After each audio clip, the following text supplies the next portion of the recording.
In this video, I will go over the homework that follows the lecture on the applications of Tayor and Maclaurin series, and this has the potential of being a long homework. So as always, I hope that you watched the lecture, in this case, multiple lectures, before attempting the homework. And let's go ahead and jump into the first part. And here we're practicing the skill of finding the limit using series. And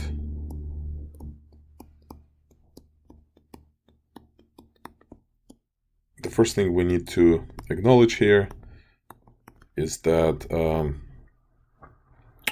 cosine of something has the following, and I need to go back over here to my table of series, Maclaurin series.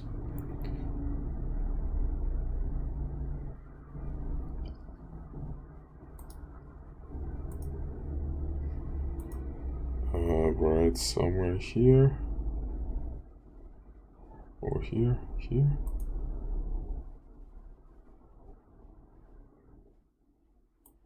I just saw it right there. So we have the summary, and cosine of something can be expressed as, and we can do it, like we can expand it, right? So cosine of x could be 1 minus that something squared over 2 factorial plus that something to the power 4 over 4 factorial minus something to the power 6 over 6 factorial, and so on. And in our case, that something will be 3x cubed. And with that in mind, or I guess, well, definitely with this in mind, let's find cosine of 3x cubed. It will be 1 minus 3x cubed squared over 2 factorial plus 3x cubed to the power 4 over 4 factorial minus 3x cubed to the power 6 over 6 factorial, etc. And now back to our limit. The limit now becomes this. And by the way, why are we even doing this limit? Because if you just plug in 0, you're going to end up with 1 minus 1 over 0, which is 0 over 0. So yes, technically we can use L'Hopital's rule here, but we're practicing another approach. Now, we're going to plug in this limit our expression. So we're going to replace cosine of 3x cubed with the series. So it's going to be 9x to the 6 over 2 plus 3 to the power 4 is 81 x to the power 12 over 4 factorial is 4 times 3, so it's 24, and whatever. Then we have minus 1, and then we have all that divided by x to the power 6. So hopefully now you see where we're going with this. The 1 and 1 cancel. Now when you divide everything by x to the 6, you end up with negative 9 halves plus 81 over 24 x to the 6, etc. But everything in this etc. part will have at least one x. So when you plug in x equals 0 into this expression, this goes to 0, and everything here goes to 0. So the only thing that doesn't go to 0 is the negative 9 halves part. So the answer is negative 9 halves.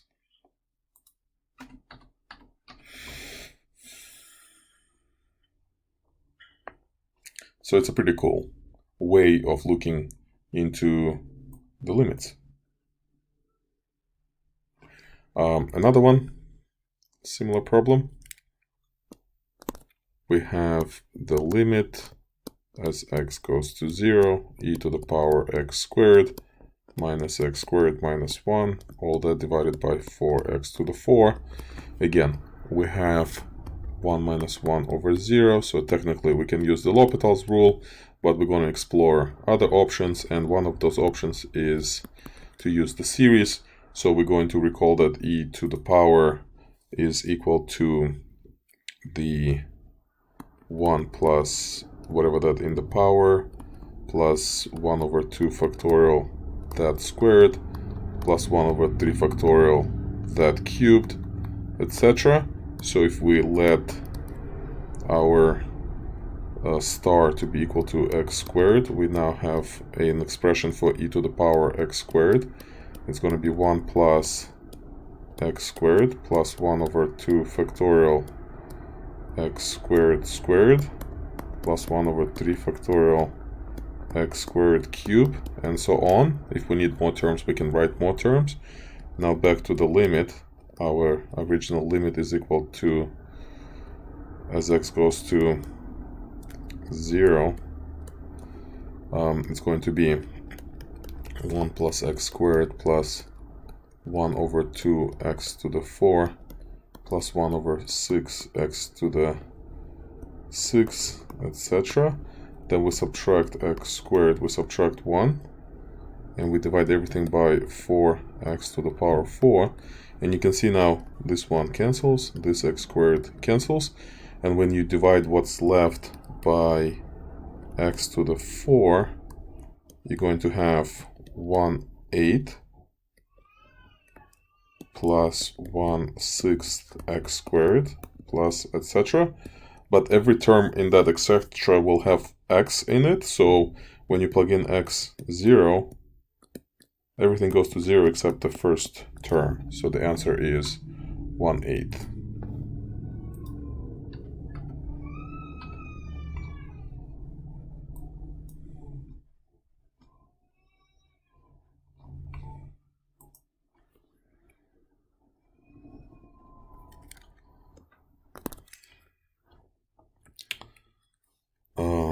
Another similar problem.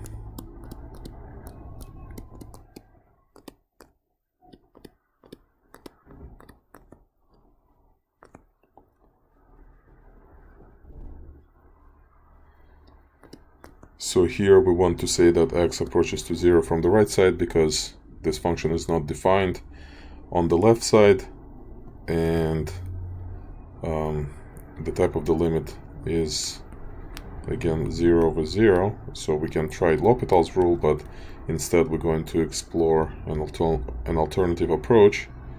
So we're going to recall that cosine of something is equal to 1 minus 1 over 2 factorial that's something squared plus 1 over 4 factorial that's something to the power 4, etc. Now if we set the star to be 3 radical x, then cosine of 3 radical x is equal to 1 minus 1 over 2 factorial 3 radical x squared plus 1 over 4 factorial 3 radical x to the power 4, etc. And now we are continuing the limit. So the limit as x approaches to 0 plus is going to be equal to 1 minus, and we have 1 minus, or 1 over 2 factorial 9x plus 1 over 4 factorial 81x squared, etc. And we divide everything by x. So after we subtract and distribute everything and reduce everything by x, we're going to end up with this. We have 1 over 2 factorial times 9 minus 1 over 4 factorial times 81x, etc. So when you plug in x equals 0, this goes to 0, everything here goes to 0. The only thing that doesn't go to 0 is the first term, which is 9/2. So the correct answer is 9 halves.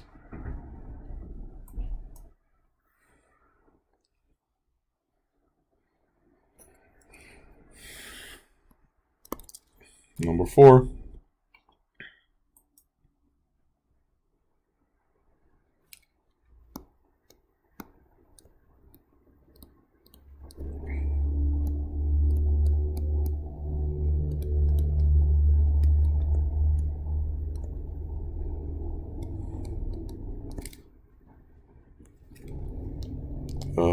Same as before.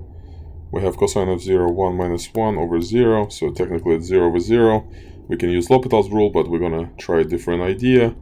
Cosine of something is 1 minus that something squared over 2 factorial plus that something cubed,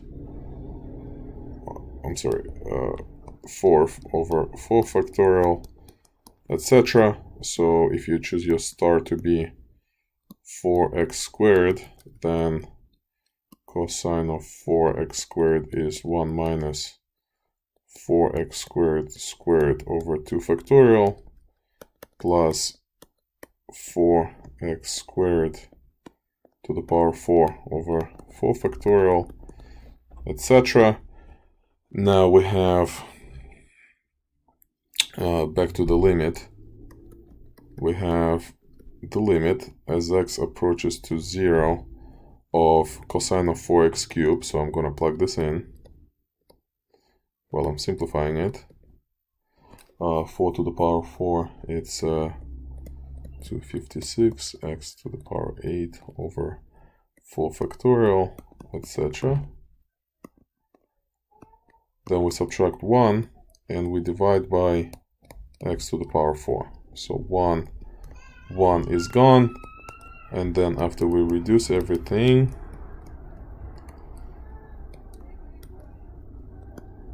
we end up with negative 8 plus 256 over 24 x to the power 4 plus etc. But all of this goes to 0 when x goes to 0. And the only thing that doesn't go to 0 is the first term, which is negative 8. So the answer here is negative 8.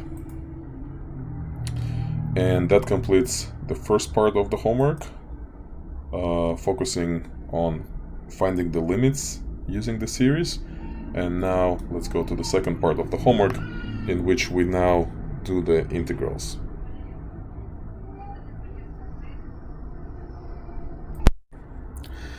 In this problem, we have to integrate a function, and there is no antiderivative of this function in closed form that we can obtain using the conventional way of integration. So our only hope is to recall the following fact.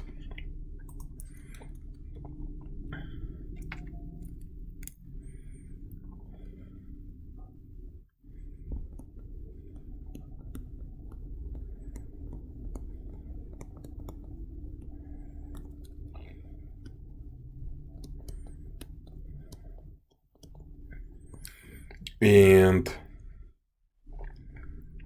if we let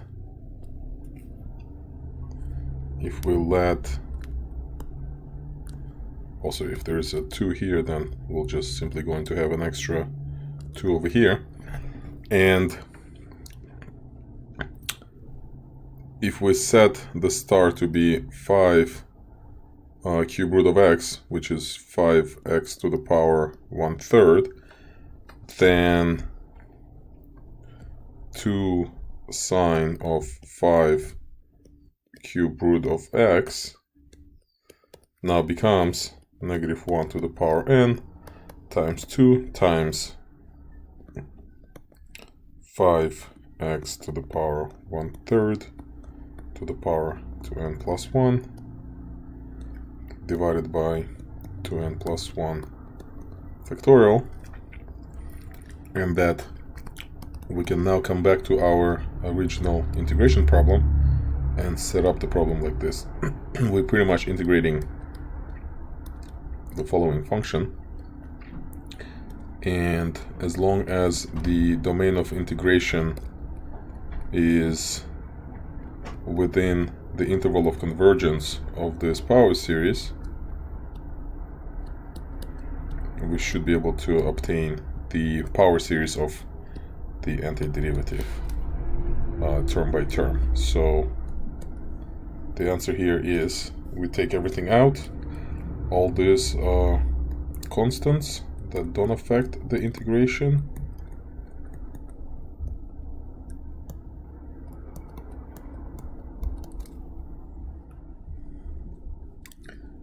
and this is now a simple power function.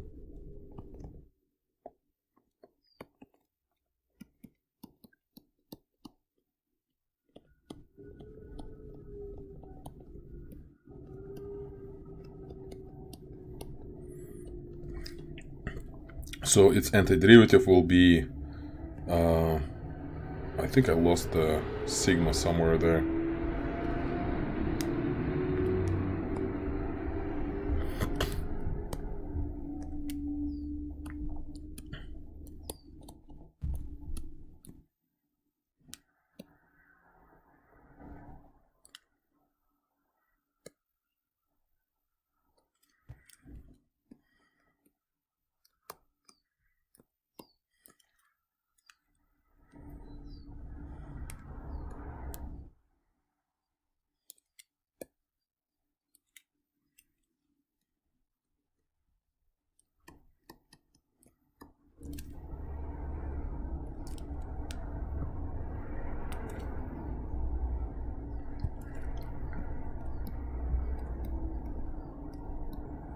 And now integrating this, it's a simple task. It's just a power function.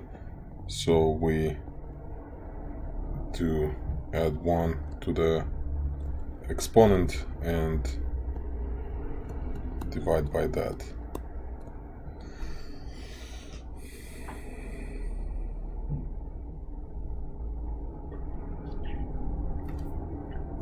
Now the question was asking us to find the first 4 terms. So we're going to plug in n equals 0 first. So we get 2 times 5 over 1 factorial times x to the power 4 thirds over 4 thirds plus, now n equals 1, we get negative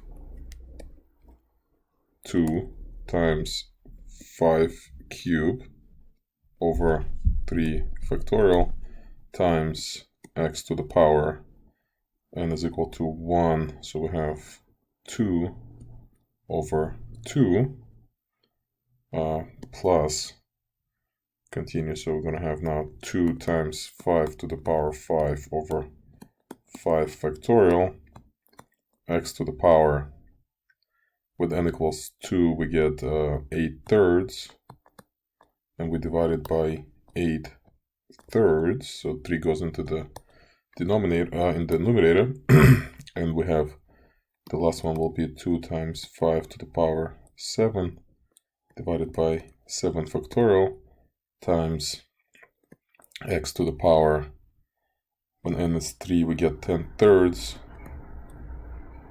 and we divide it by 10 thirds, like this. So this is going to be the answer. Of course, we're going to have more terms, but for the sake of answering this question, we're just going to leave it at that. And I just realized I also forgot the plus c.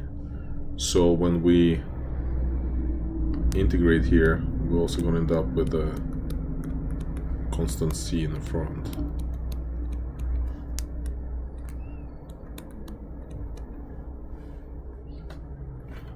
But the instructions say to ignore that constant. So here's our answer.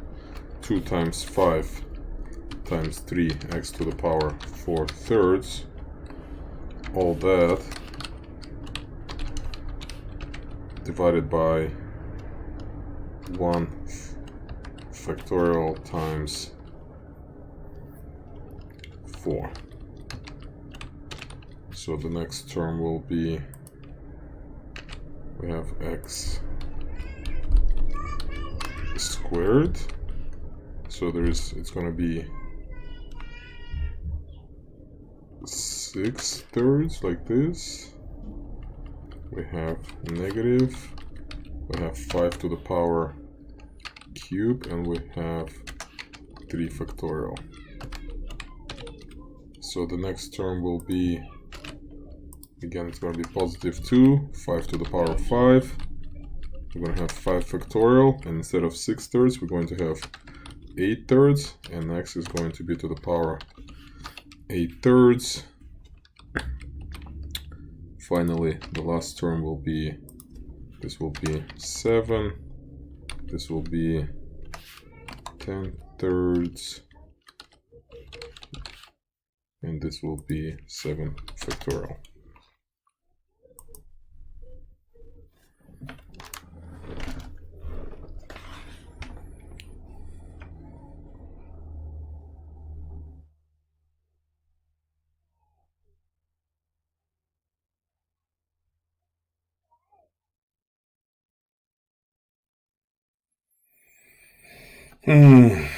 Yeah, so what we did differently is that we actually wrote the whole formula for the series expansion. We didn't have to, we could have just wrote 4 or 5 terms. All right, so problem number 6.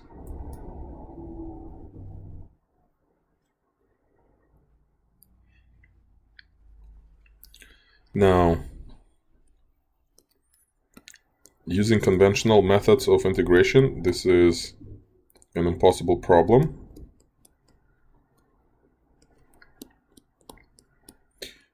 To solve and obtain the antiderivative in closed form. However, we're going to recall the fact that cosine of anything is just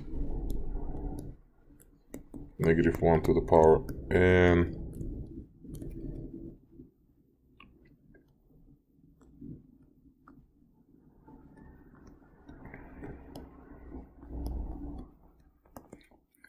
And now if we set that star to be 3/4 root of x, then cosine of 3 times 4th root of x would be this. So instead of 4th root of x, I'll write it as x to the power 1/4. So we have -1 to the power n, 3x to the power 1/4 to the power 2n, divided by 2n factorial. Now we're going to continue this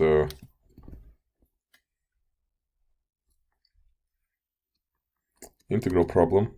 We have integral of 4 times, and let's actually write it like this. We have 4 over x squared, and let's actually incorporate that into the expression. So we have 4 over x squared. So the 4, so what's going to happen here? We're going to have 4 over x squared, but 4 can be brought inside, and x squared is the same as subtracting 2 from the power of x. Once we distribute everything, so let's just write x to the -2 over here. Okay, so now we have an integral of the sum, and I'm going to simplify this a bit. So we have -1 to the power n, 4 times 3 to the power 2n times x to the power n over 2 minus 2 over 2n factorial. So this is our new problem, and we're going to pass the integral through the sum. This is true on the interval of convergence, and we're going to take out all the constants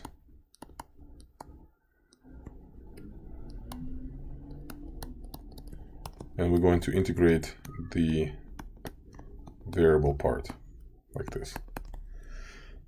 And here's the answer. So I'm just going to copy and paste this, save myself some time. Let's see if it works. Yeah, works great. So instead of this integral now, I'm going to actually type the antiderivative. So it's going to be x to the power n over 2 minus 1 divided by n over 2 minus 1, but it's going to be the same as n minus 2 over 2. And instead of typing that extra denominator, I'll just throw another 2 right over here. So the first 4 terms of this series would look like this. First we plug in n equals 0, so we have 4 times 3 to the power 0 over 0 factorial, 2 times 0, which is 0, so let's just leave it as 0 factorial, times 2, we have, so n is 0, so we have x to the negative 1, and here we have 0 minus 2, which is negative 2. The next term will be negative 4, 3 to the power 2 over 2 factorial times 2 x to the power negative 1/2 over n minus 2, which is negative 1.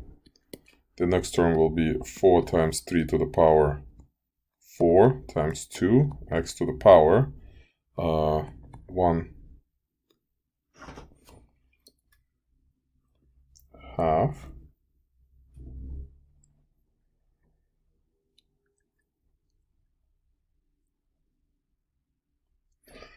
divided by, oops,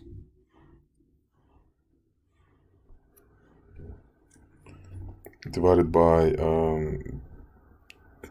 so it's going to be 4 factorial times, well, we're going to have a problem here at n equals 2. This is not a good problem.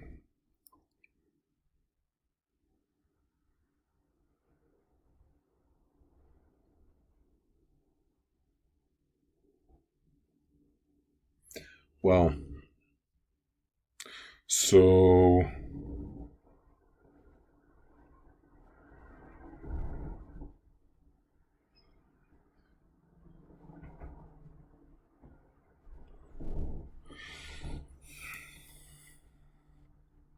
the reason for that is because the integral of 1 over x is actually different from the integral of 1 over x raised to some power. So what we're going to do here is, instead of writing it as a sigma, let's see, let's just write it here. So we have, the problem here is because we have 0. We'll address this in a second, but let's just write the 4th term and we'll come back to the 3rd term. So the 4th term will be negative, the 4th term will be when n equals 3, so we have negative 4, 3 to the power 6 times 2 x to the power 3/2 minus 1 I guess here, this is,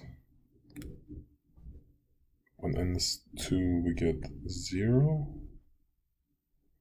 Right, so this one will be 1/2. And we divide it by 6 factorial times 1. And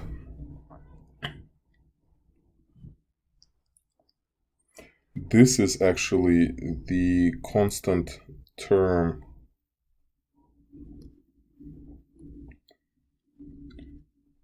Well, is it or is it not? So let's see. Let's fix this. So this transition we've made from here to here was correct for all n's except when n is equal to 2.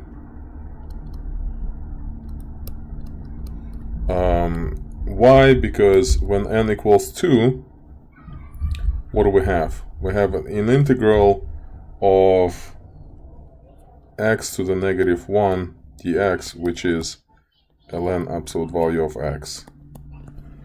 That means that everything that we're writing here is correct up until n equals 2. So when n equals 2, and this is where we're at, so this is n equals 0, this is n equals 1, this is when n equals 3, and this is what we get when n equals 2. So this is not correct. We cannot use this formula when n equals 2. What formula are we going to use? We're going to use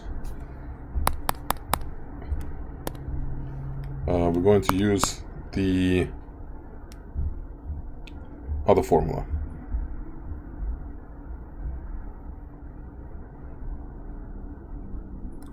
So we're still going to have this negative 1 to the power n equals 2, so it's just 1, 4, 3 to the power 4 over 4 factorial. We're still going to have that. But the antiderivative isn't going to be equal to this. It will be this. So I'm going to write here ln of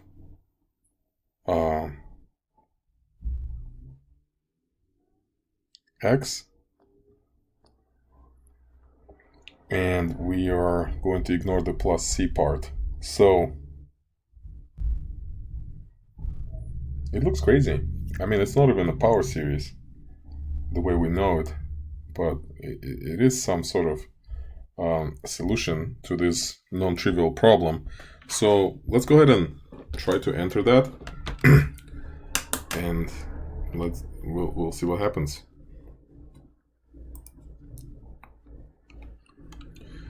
So 4 times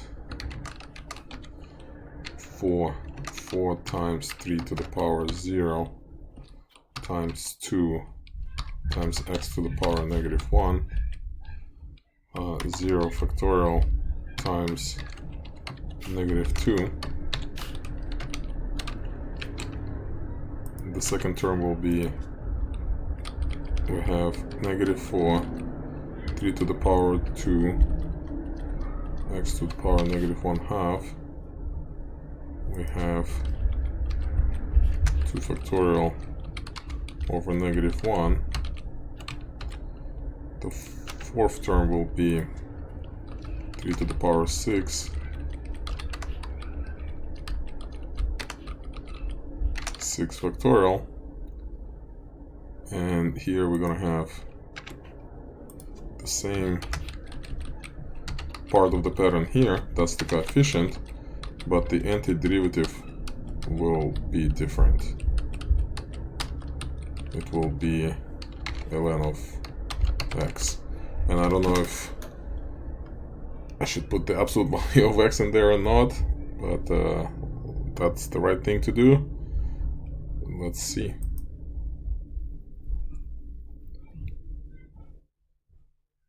It's insane how things actually work out. But notice the different approach that they took. They didn't write the general formula for the series, but broke it down into term by term. Alright, so this was 6.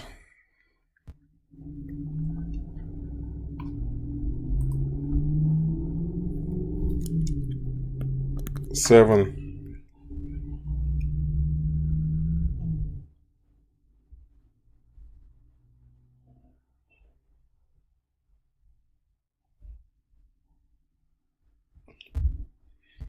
So to find the probability of some random variable being on a certain interval means to integrate its probability density function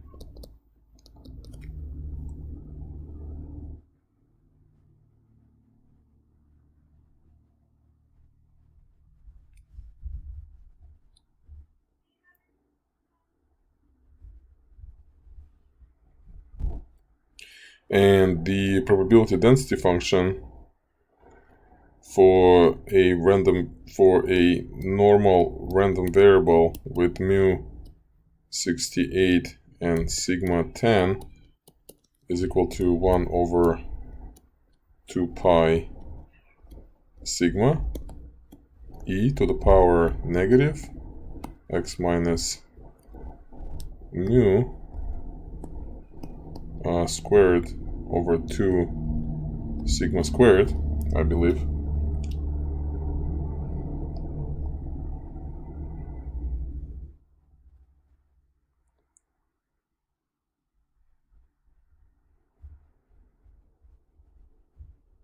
And I need to double check, so hold on. Let's just type real quick. Probability density function for normal variable. And sigma squared 2 pi sigma squared. Yeah, I think this is correct. So we're just going to, instead of sigma, we're going to plug in 10. And instead of mu, we're going to plug in 68. That's one way of doing this.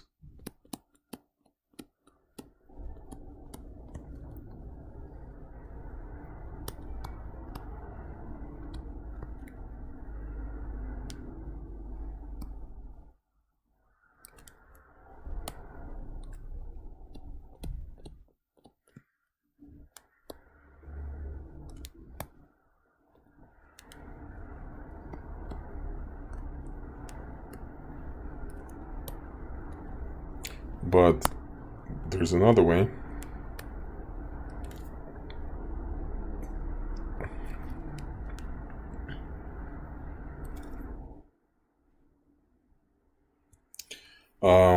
We can also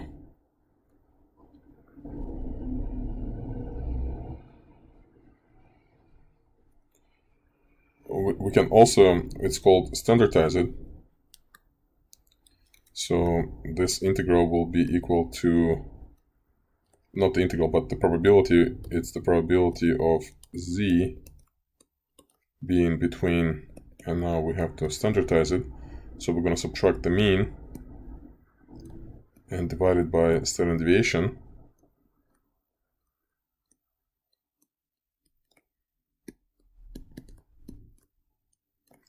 So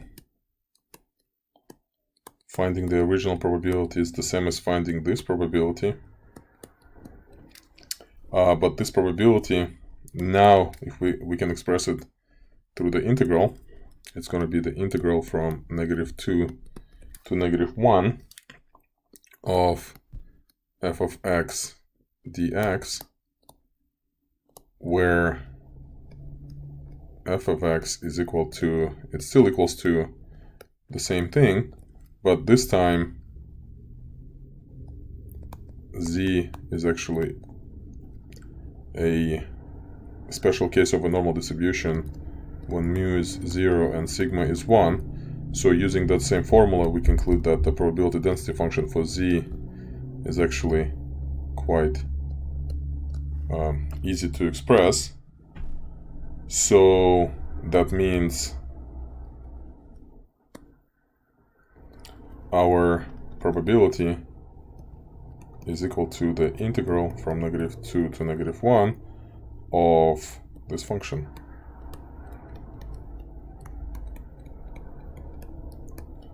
So again, with this long setup, we now simplified the problem to this.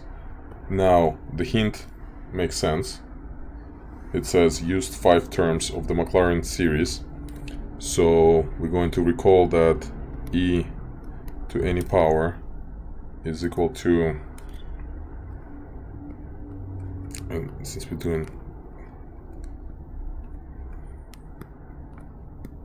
I guess let's write the whole series here. It's whatever to the power n over n factorial. So if our star is equal to -x squared over 2, then e to the power -x squared over 2 is equal to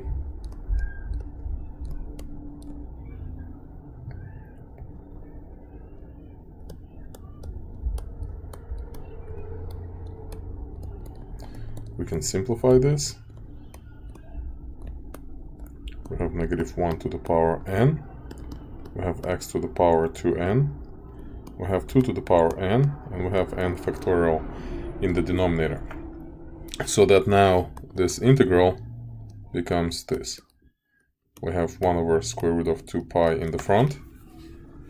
We have integral from -2 to -1. And we're integrating this series.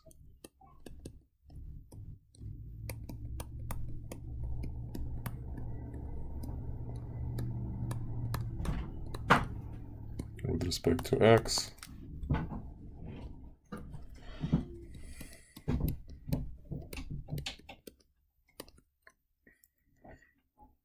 So we pass the integral through the sum. We take out all those coefficients. And we finally integrate what's left. And the integral of x to the power 2n is just x to the power 2n plus 1 over 2n plus 1.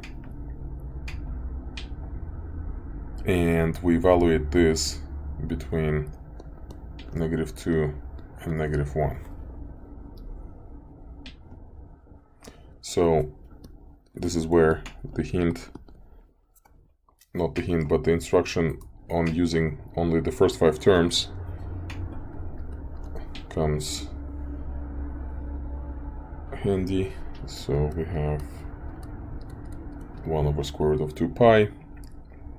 And I'm going to write out the first 5 terms.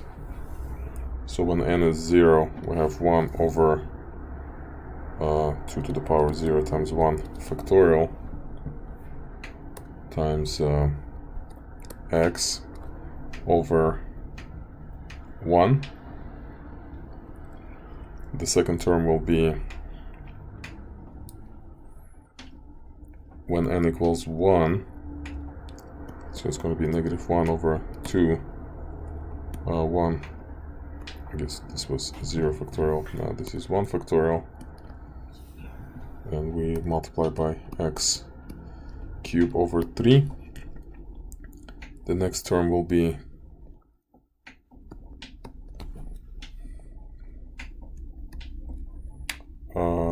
it's going to be n equals 2 squared 2 factorial x to the 5 over 5. The next term will be 2 cubed 3 factorial x to the 7 over 7. And the fifth term will be, so here I'll put approximately symbol, will be 1 over 2 to the power 5 factorial x to the 9 over 9.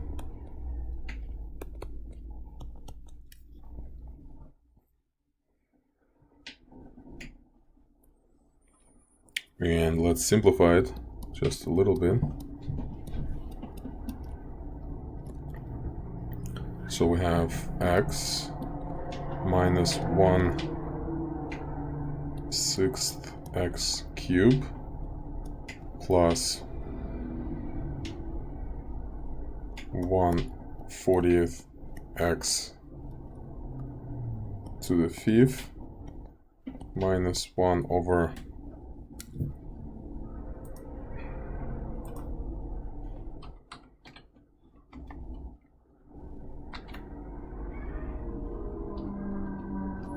336 x to the 7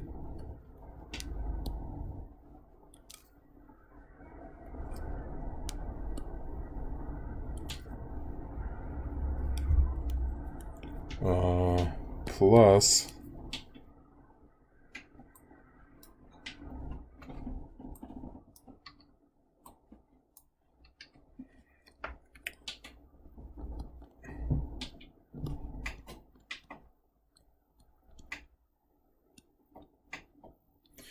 and we're evaluating all of this from -2 to -1.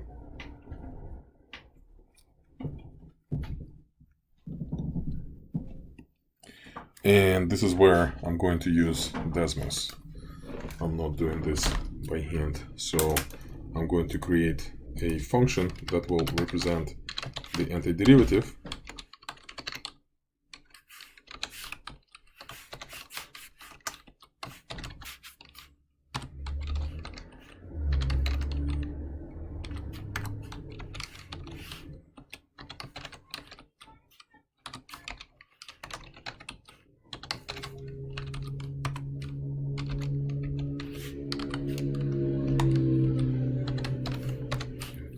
And we can play with this function a little bit.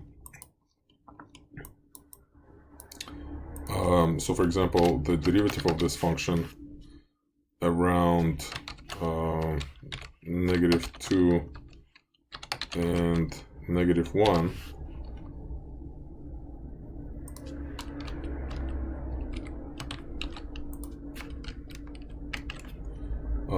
should look exactly like e to the power -x squared over 2 with 1 over square root of 2 pi in there. Is that so?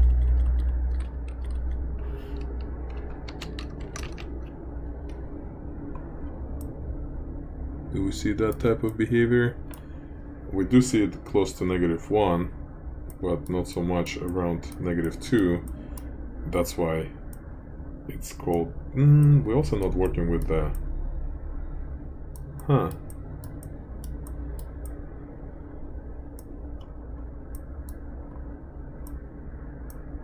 Anyway, and to evaluate this, we just have to plug in -1 and subtract f of -2. That's going to be the answer, approximately.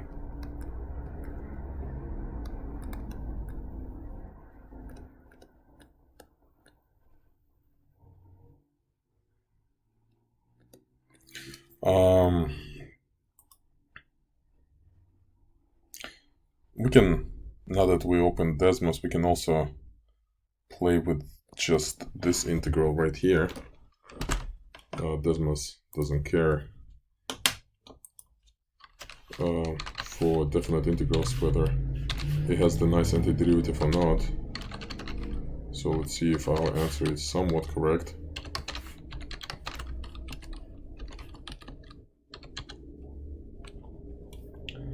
Doesn't look like it is. Could be to multiple things. Could have been that made a mistake computing something.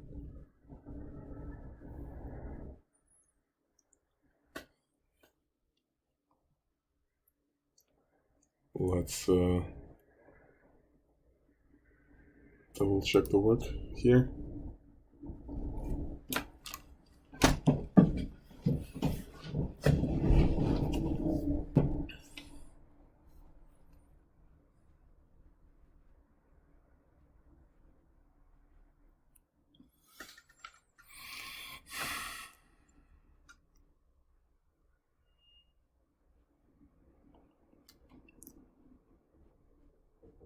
think I'm missing a factorial here.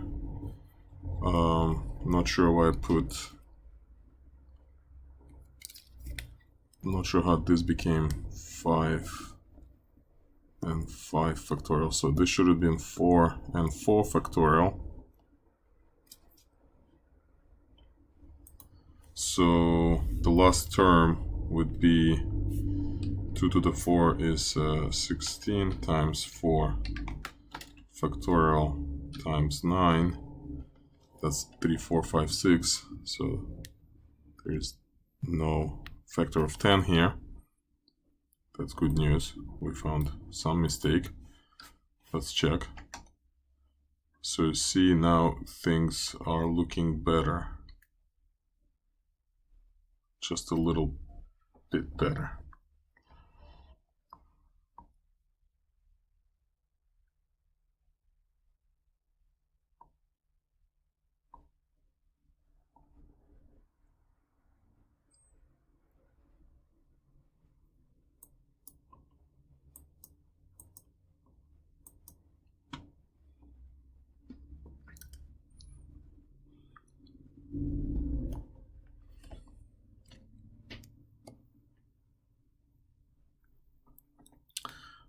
Is there another mistake somewhere?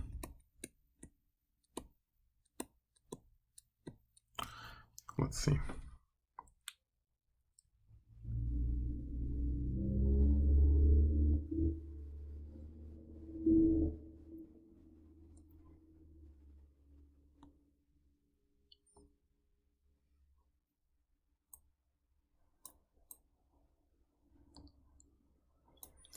Yeah, I don't know. Let's just give it a try.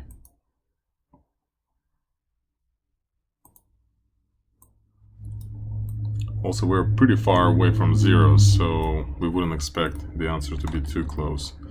0.1509. Yeah.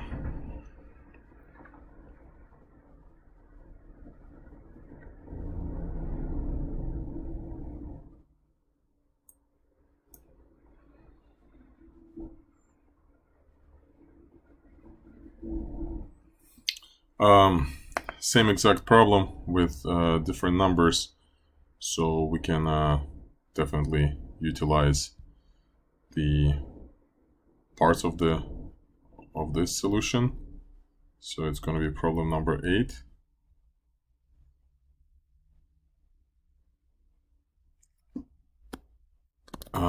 We are asked to find the probability of x being between 36 and 64, where x is a normal variable with parameters 64 and 14. However, this probability is the same as this probability.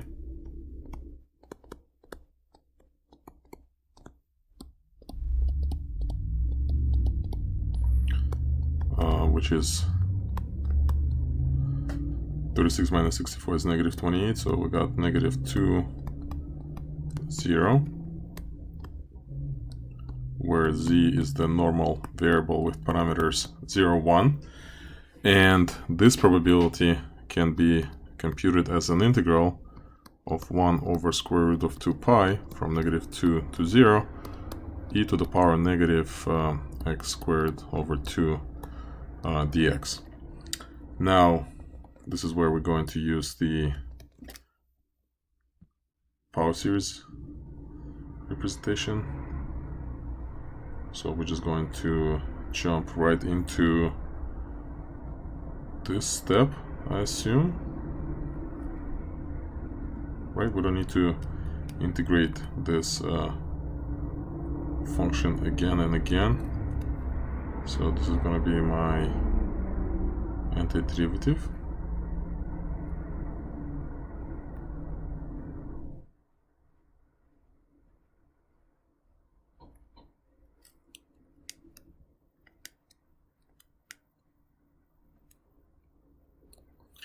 However, the limits of integration are from -2 to 0. So I'm going to come back over here and I'm going to plug in here 0, -2. Why is it not defined at 0?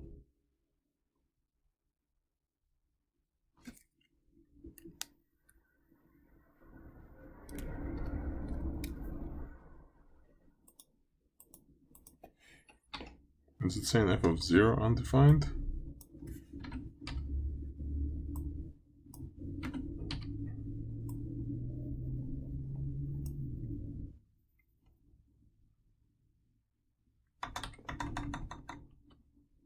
What's going on here?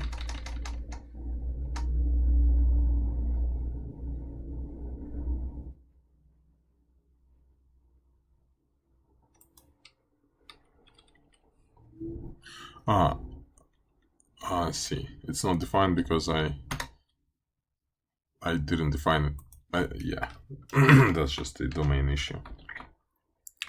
So this is the answer. Except I need to put approximately equal sign here. So the answer is 0.49223989. So we're going to enter it as 0.4922.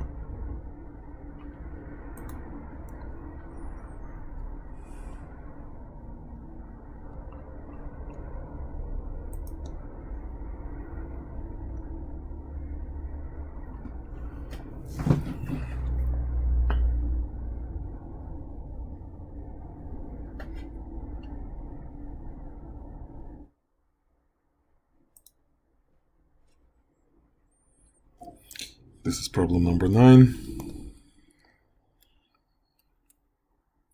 We have to integrate 5 cosine cube root of x over x.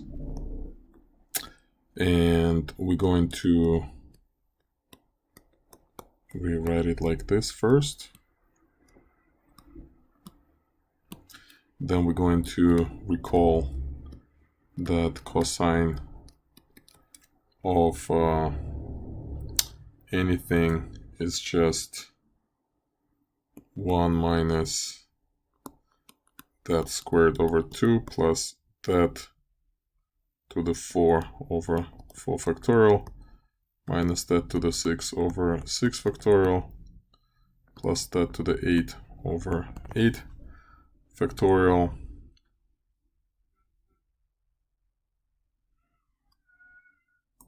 we only need 4 terms. So if I let this to be equal to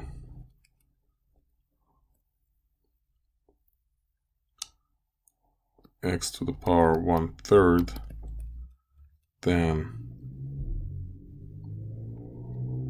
cosine of x to the power 1/3 is equal to 1 minus 1 over 2 times x to the power 2/3 plus 1 over 4 factorial x to the power 4/3 minus 1 over 6 factorial x to the power 6/3. Now, if I multiply everything by 5 over x,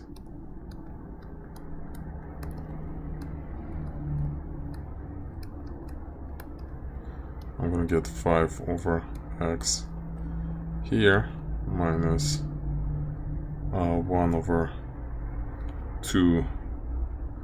Well, it's going to be 5 over 2 x to the power -1/3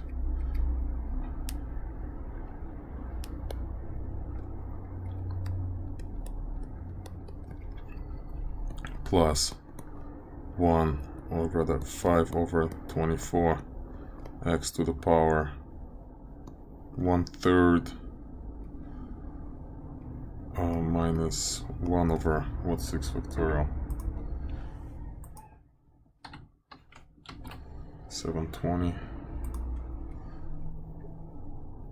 5 over 720 x to the power 1. And now we can go back to the original problem.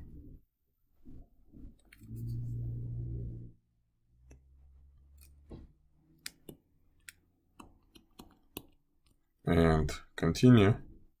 So it's going to be approximately that. And I'm just going to throw this inside of the integral.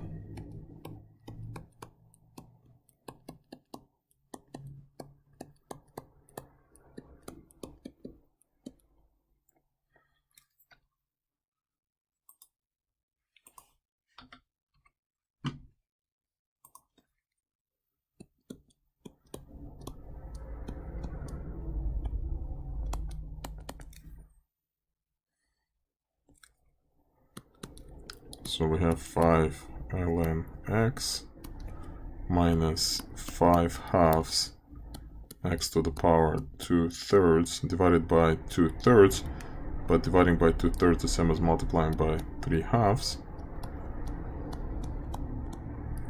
Here we have x to the power 4/3 dividing by 4/3, but it's the same as multiplying by 3/4. And finally here we have 1/2 of x squared. That's the answer.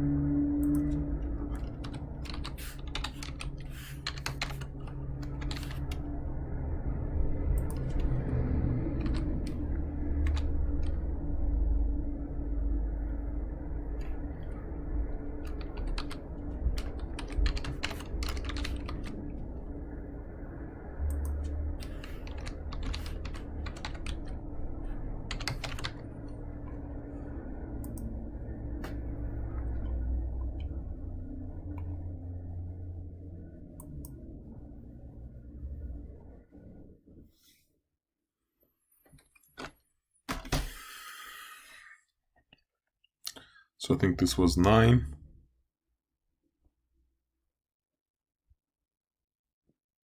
Next one is 10.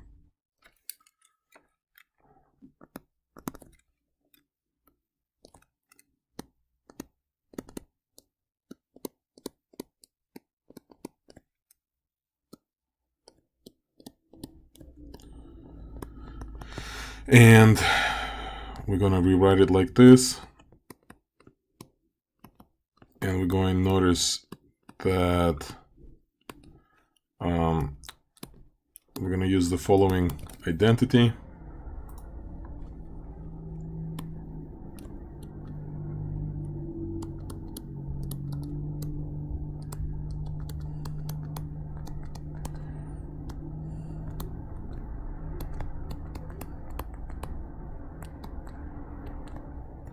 So if we set the star to be 2x to the power 5, then sine of 2x to the power 5 becomes 2x to the power 5 minus 1 over 3 factorial 2x to the power 5 cubed plus 1 over 5 factorial 2x to the 5 to the power 5 minus 1 over 7 factorial 2x to the 5 to the power 7.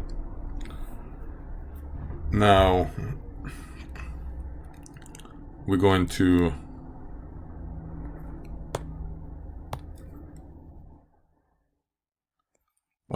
continue this integral, and we're going to approximate what's inside with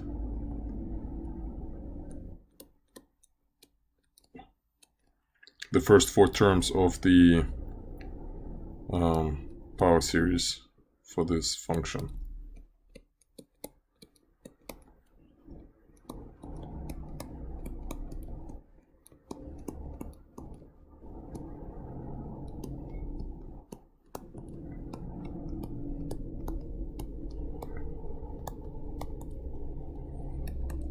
And we'll distribute everything, so we have 6x cubed minus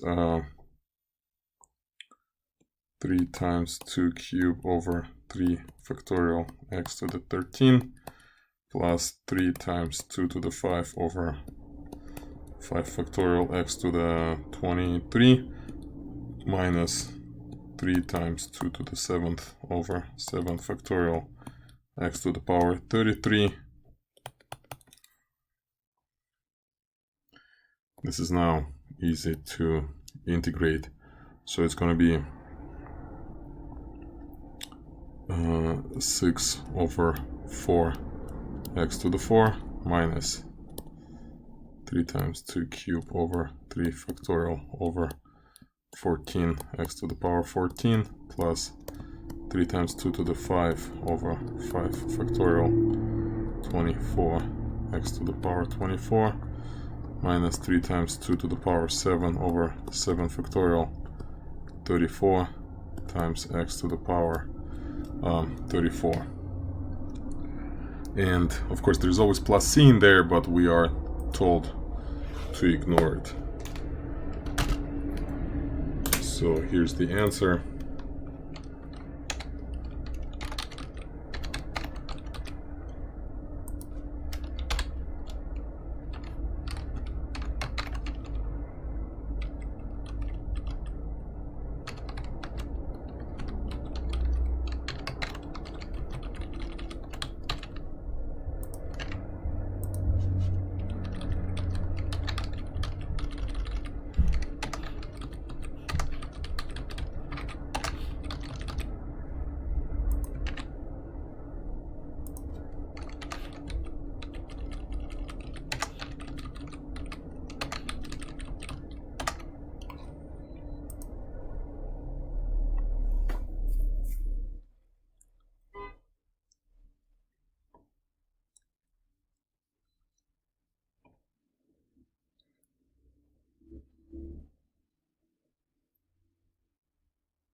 The signs, every other one is negative.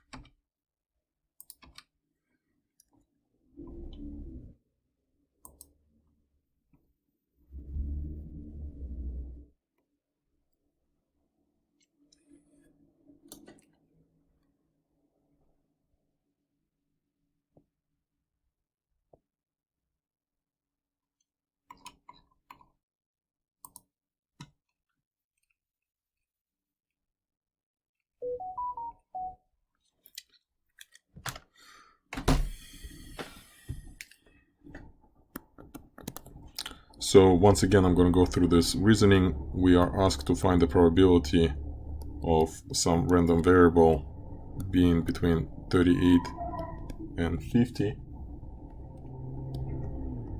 which is the same as the probability of z, which is another random variable, being between this interval. So now we just enter the parameters.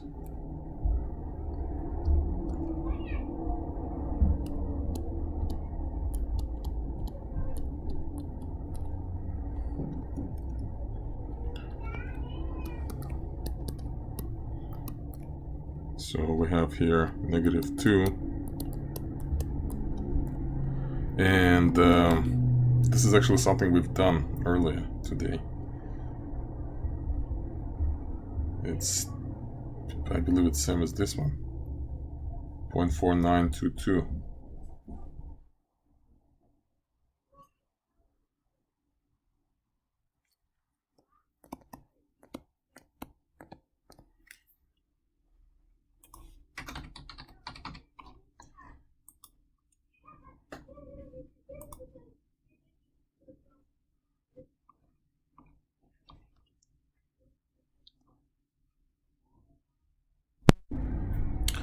Alright, let's take a look at hopefully the last problem here, number 12.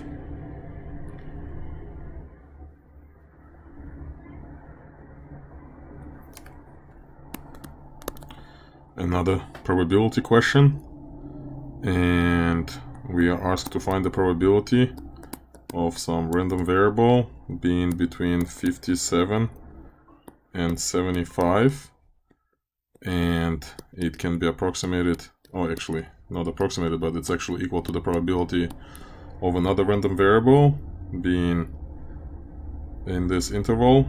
So we're going to standardize it. 75 minus 69 over 6. 57 minus 69 over 6. So it's the probability of z being in this interval now. Luckily, this is not 0, or maybe unluckily, but if this was 0, then the answer will be the same as in the problem above. However, we're going to approximate this with this integral. Not approximate, it's exactly equal to this integral. We're not approximating anything yet.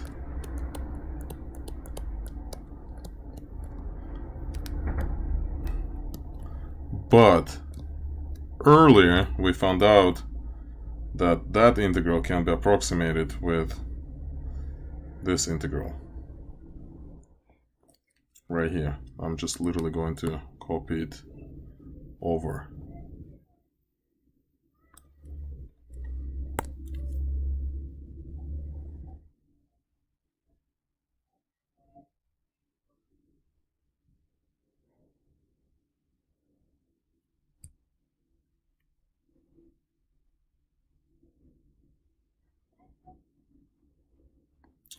However, the limits of integration are now, instead of from -2 to -1, it's going to be from -2 to 1. So what we're going to do is we're going to come here, we're going to extend the domain of this function, and I'm just going to throw 1 in here, and that's going to be my answer.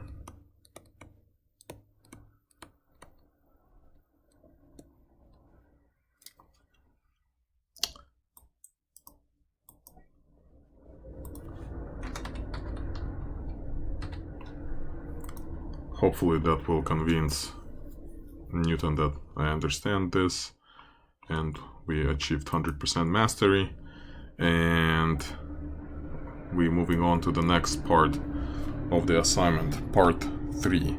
So part 3 is dedicated to these solving differential equations.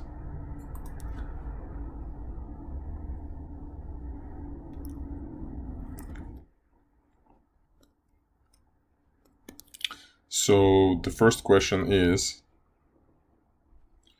we're given this equation,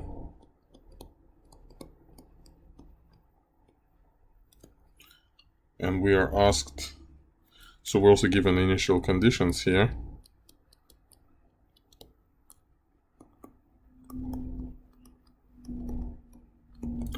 And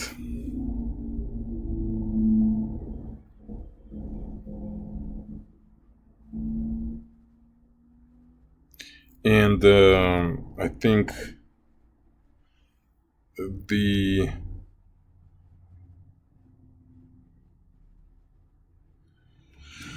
I guess we have to solve it. So whether it's a multiple choice or not, it doesn't seem like that helps that much, other than we can immediately eliminate the third option. But how do we solve this equation? We assume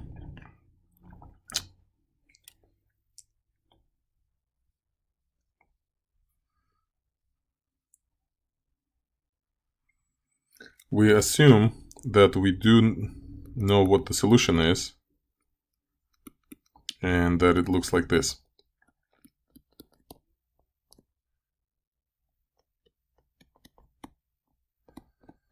And let's go with first 5 terms.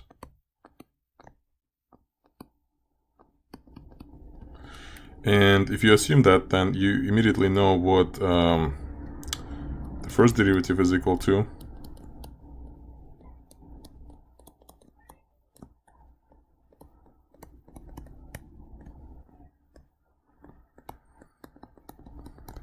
And the second derivative.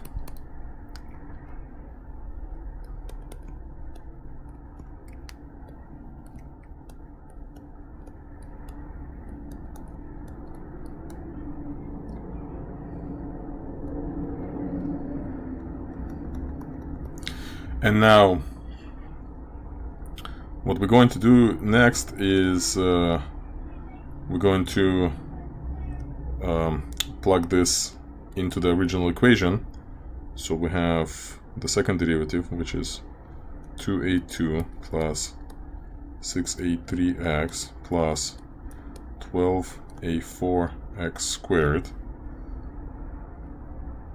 plus blah blah blah is equal to 5x squared times the original function, which is a0, a1x,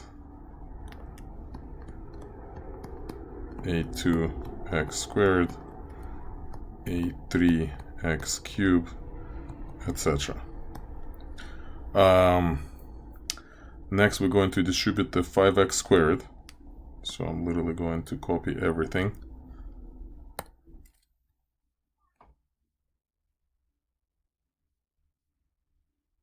So I'm going to distribute the 5x squared.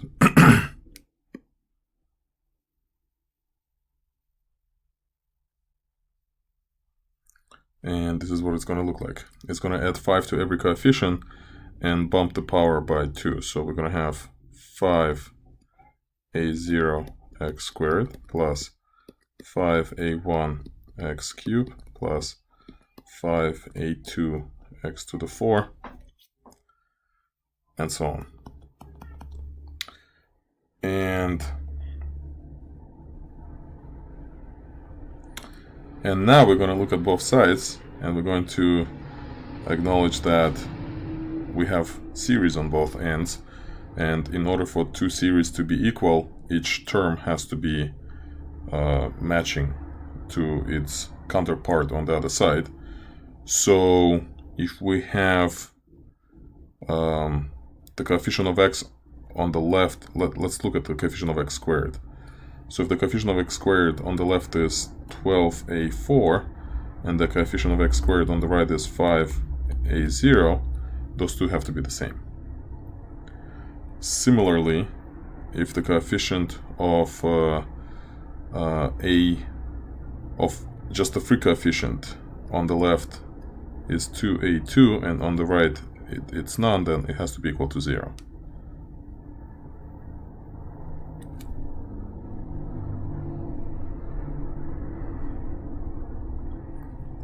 Now, let's take a look at the coefficient of x. On the left, it's 6a3. On the right, there is no x, so it's 0. Now, let's take a look at the coefficient of x cubed. On the left, x cubed will be what? So we would have to write more terms. It's going to be 5a5x to the 4. So it's going to be 20a5x cubed.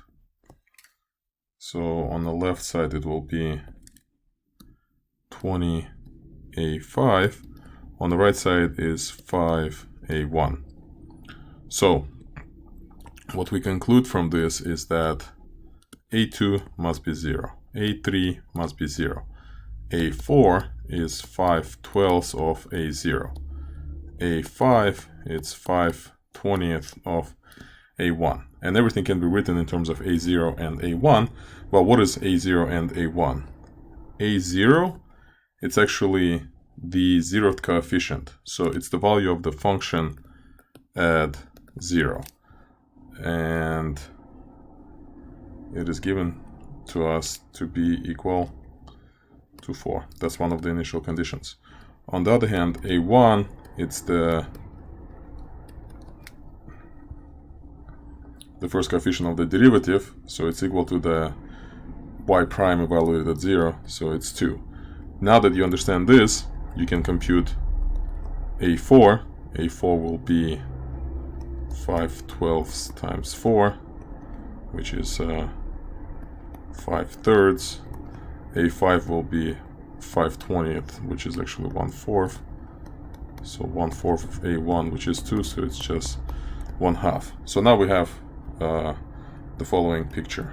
Y is equal to a0 plus a1x plus, we don't have x, we have no x cubed term, we have 5/3 of x to the 4, and 1/2 of x to the 5th.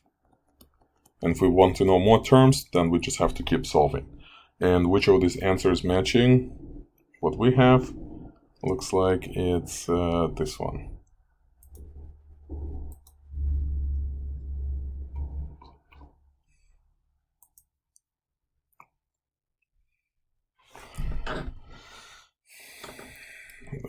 This was question 13. We have question 14 now. Y prime is equal to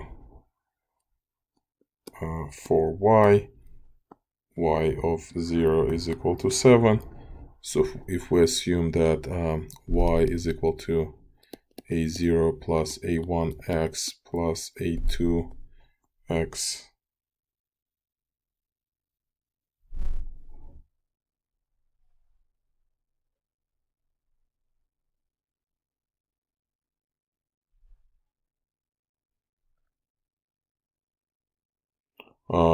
squared x cubed. Sorry, I was just looking at the problem. Does it expect us to answer it as a function or as a power series? And if it's a power series, how many terms do I have to enter? I guess we'll find out soon. The derivative will be a1 plus 2a2x plus 3a3x squared plus 4a4x cubed, etc. So now on the left side we have a1 plus 2a2 plus 3a3x squared plus 4a4x cubed. On the right side we have 4a0 plus 4a1x plus 4a2x squared plus 4a3x cubed, etc. Now we're going to set coefficients equal to one another.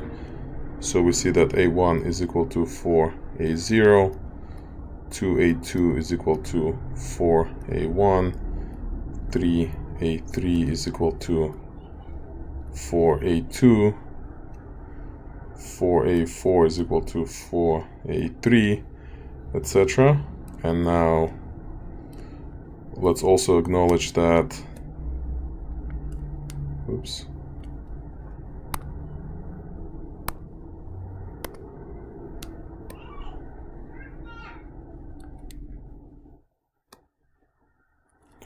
let's also acknowledge that a0 is equal to 7. So that means we now know a1, which is 28. We now know a2, which is 2a1, which is 56. We now know a3, which is 4/3 of a2. So it's 4 times 56 over 3. Whatever that is, 224 over 3. And now we know a4, which is same as a3, 224 over 3.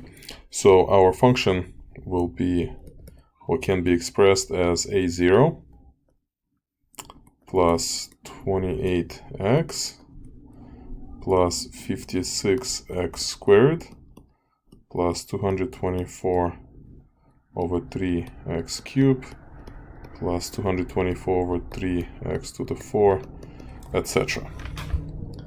And I'm not trying to recognize what this function is. I'm just going to type as much as I can. And I have a feeling that Newton's not going to like it, but the instructions are not clear.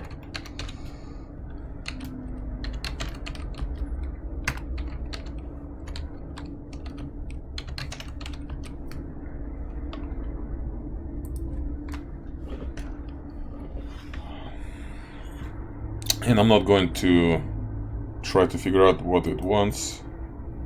I'm just going to look at the answer here. And it was asking me to guess. But we did get the right first 5 terms. And now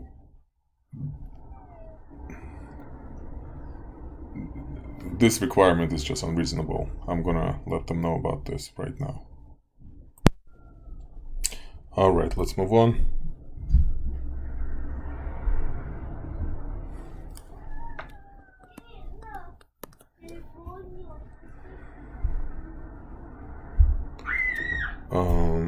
We have y prime equals 4y, y of 0 equals 5, and it's literally the same exact equation as I just had.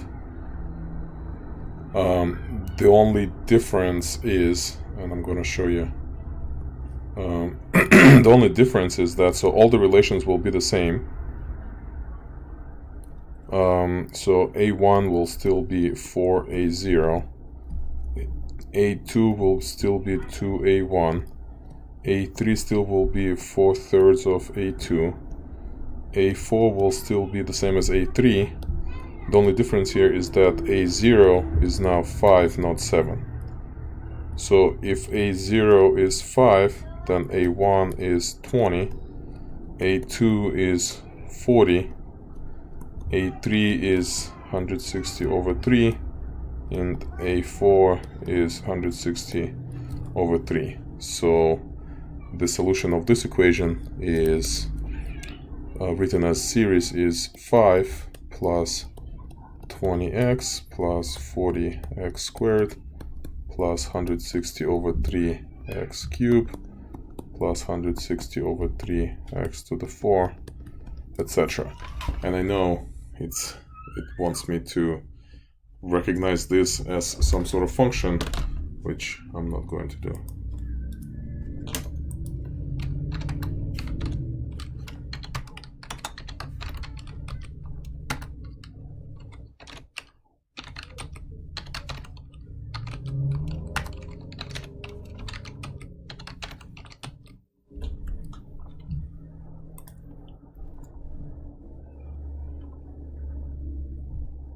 Now, when you're doing this on the homework,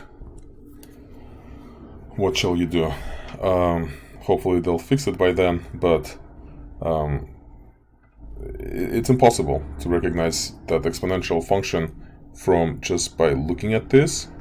But we do know it's an exponential function because this is a separable differential equation with the following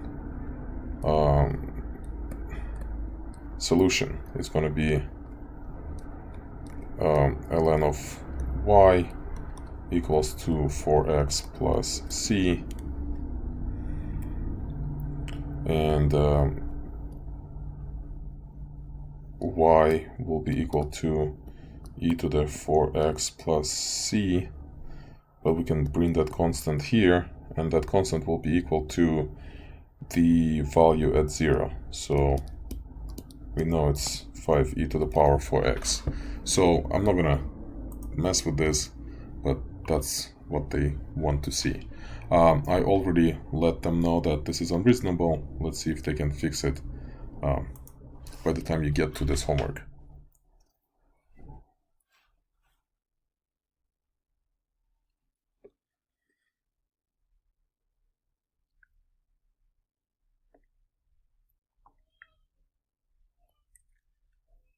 So this was what, 13, 14, 15? No, this was 15. This is 16.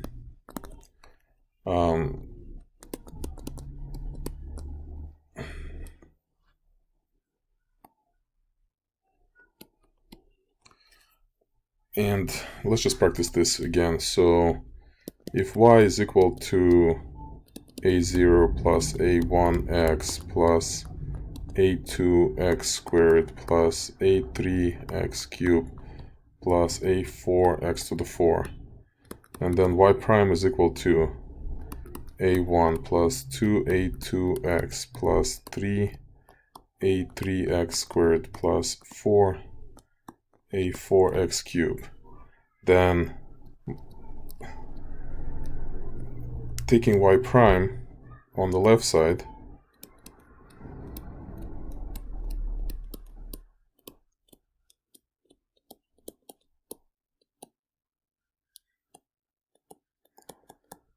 and setting it equal to 10 times the right side,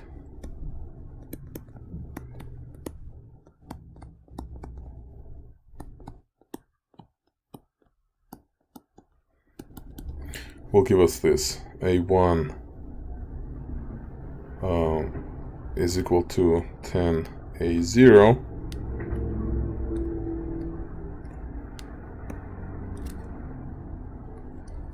but A0 is equal to 3, so A1 is equal to 30. Now 2A2 is equal to 10 A1, 3A3 is equal to 10 A2, 4A4 is equal to 10 A3, and so on. So A0 is 3, A1 is 30, A2 is 5, A1, so it's 150, A3 is equal to 10 thirds of A2, so it's 500.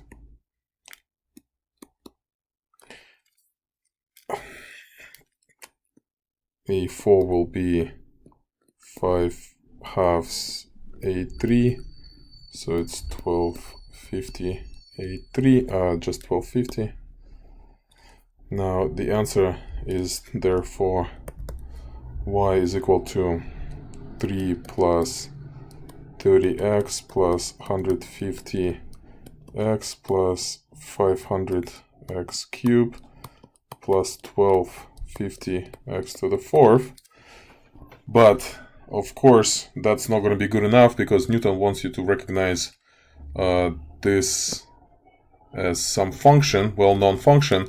But if you have this ability of recognizing functions from this power series, then why would you even bother doing the power series and just solve this equation using conventional methods? That would be my question to ask Newton. And it seems like I've spent so much time on this homework that my computer is literally lagging now.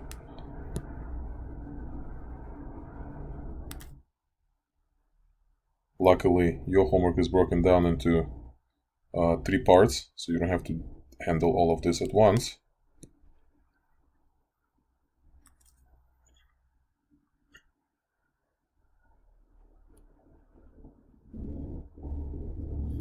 So, what does Newton want? Newton wants you to recognize that this is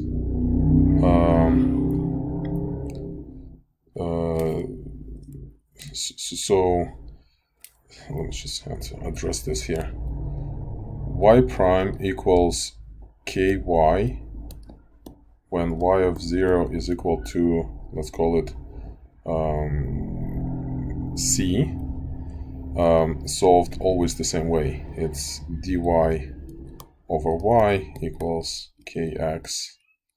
After you integrate this, you end up with ln of y, and you have here, actually there's no x here, so now we have x. So when you exponentiate, you end up with y being equal to c e to the power kx. So this is a well-known pattern that you don't need differential equations to solve such equations.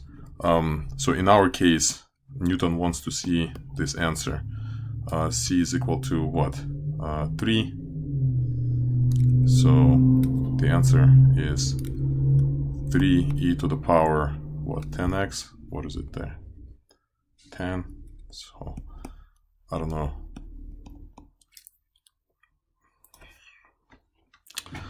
I'm gonna keep entering this, as this is the right thing to do here.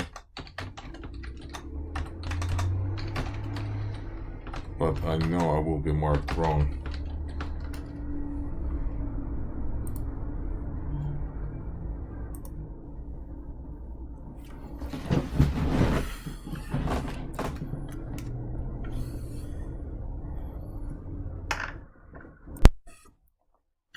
Let's continue.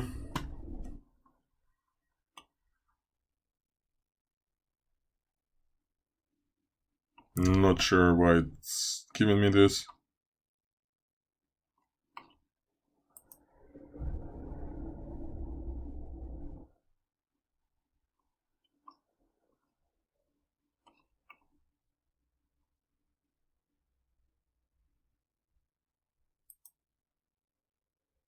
I'm literally just going to use my knowledge here.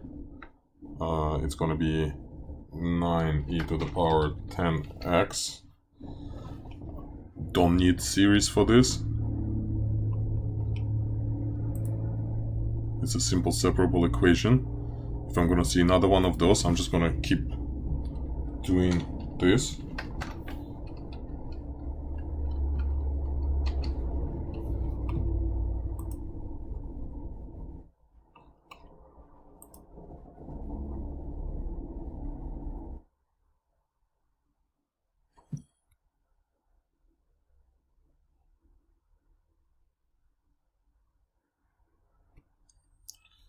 This is going to be question 17.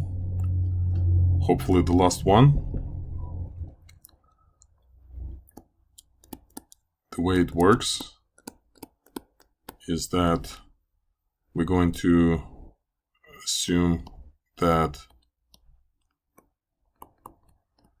the function can be expressed as power series, like this.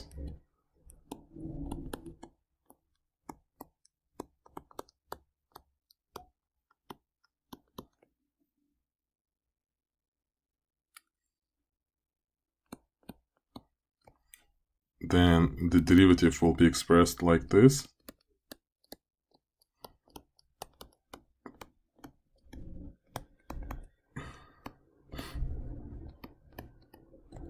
Then the second derivative will be expressed like this.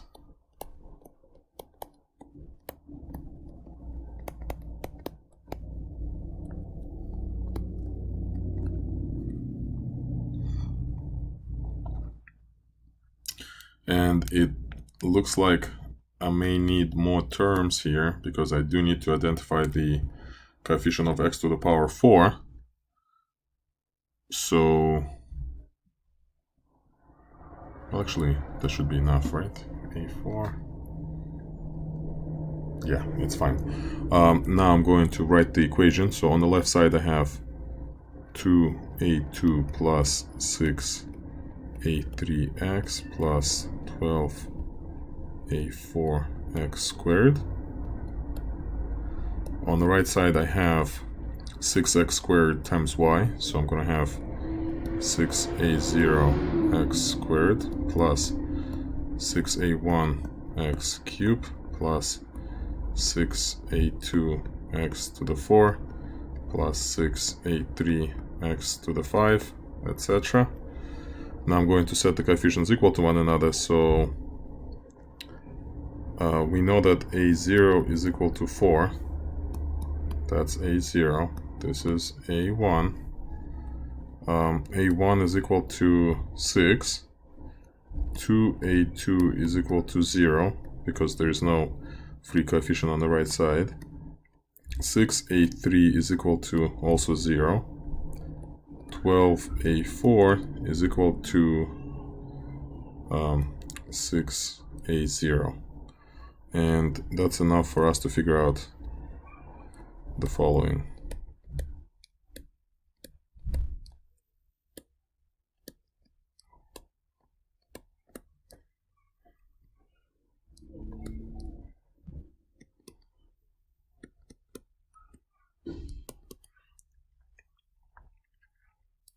So the following is our approximation of the solution.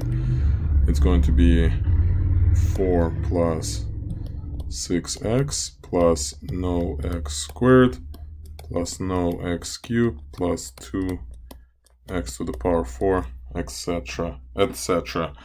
And it looks like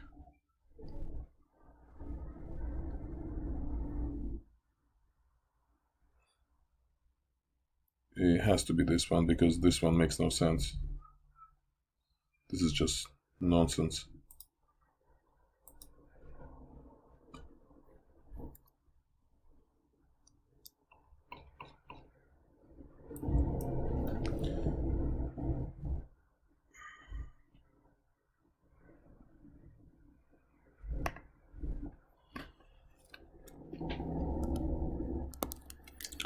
We have this equation.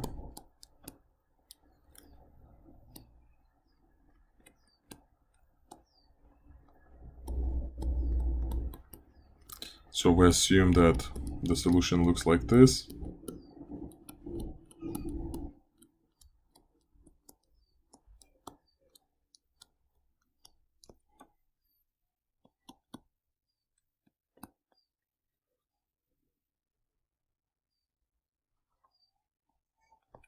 So the first derivative will be this.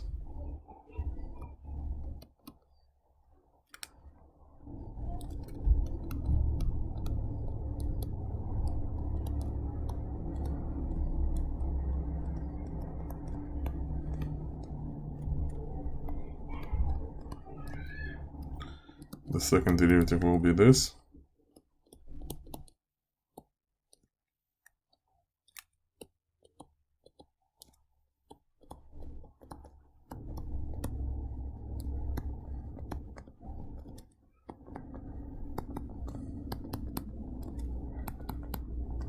Now we're setting up the equation. So on the left side we have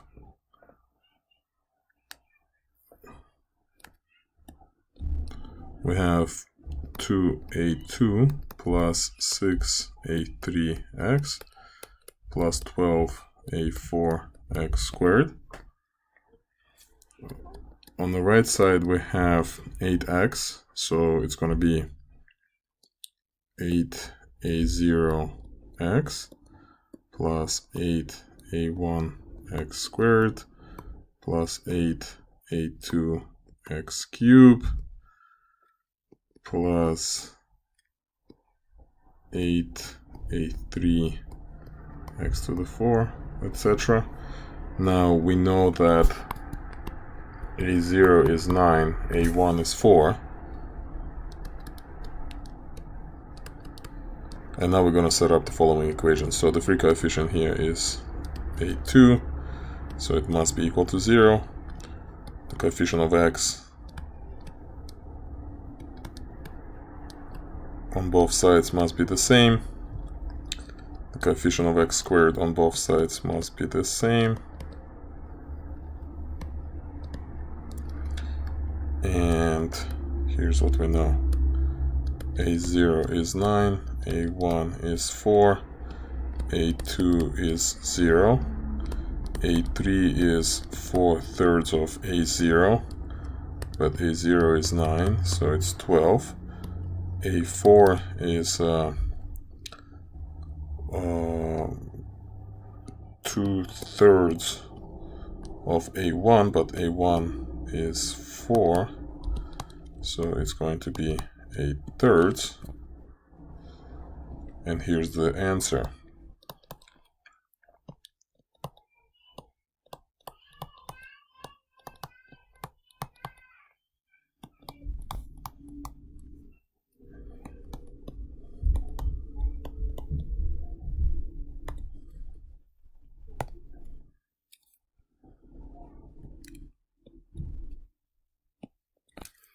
And there's only one function that satisfies this condition.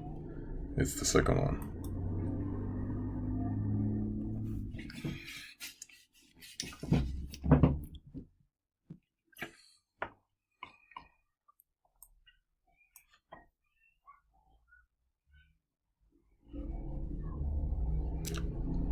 Of course it had to be one of this. I'm not even going to bother solving this. We know the answer. Every problem of this type has exactly the same answer. And if you haven't figured this out yet, please do that as soon as possible. The answer is y is equal to c e to the power kx. In our case, c is 7, k is -3. This is the answer. Do you need series for this? In an ideal world, you would use this series, but not for this problem.